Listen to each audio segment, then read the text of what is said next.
Assalamualaikum warahmatullahi wabarakatuh. Nama saya Argi Raditya Farizi dari kelas IPS 2.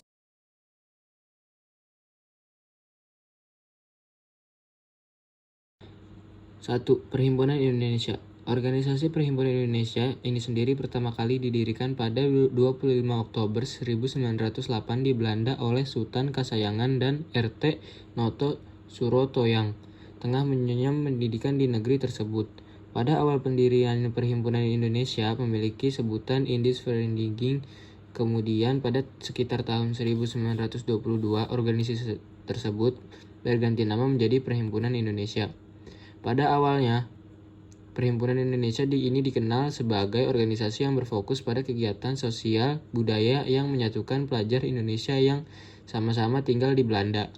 Namun seiring berjalannya waktu, organisasi ini mulai bergerak dalam bidang politik.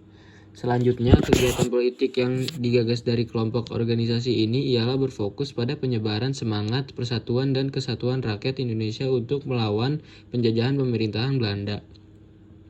Pada saat itu sendiri, Perhimpunan Indonesia dipandang sebagai organisasi radikal karena para anggotanya tidak pantang menyerah untuk menuntut kedaulatan dari mata internasional atas kemerdekaan bangsa Indonesia.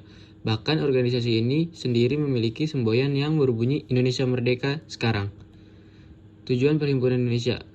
Tujuan organisasi ini sendiri ialah untuk memperjuangkan kedaulatan dan kemerdekaan Republik Indonesia, di mana pemerintah Indonesia lah yang memiliki tanggung jawab akan rakyat Indonesia, bukan Belanda. Berdasarkan tujuan tersebut, maka diketahui bahwa tujuan organisasi terangkum dalam 3 pokok berikut.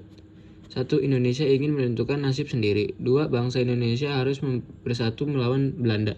3. Bangsa Indonesia harus mengandalkan kekuatan dan kemampuan sendiri. 2. Partai Komunis Indonesia. Terbentuknya PKI yaitu untuk melawan ideologi kapitalisme yang berkembang pesat di Indonesia.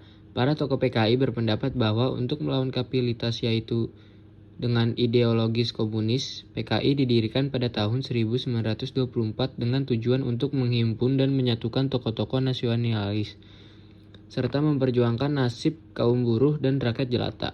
Pembawa ideologi atau paham komunis ke Indonesia yaitu orang-orang Belanda penganut Marxis yang berada di Indonesia.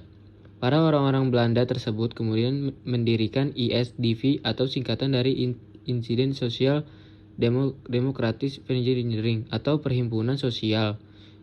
Organisasi inilah yang kemudian berubah nama menjadi PKI.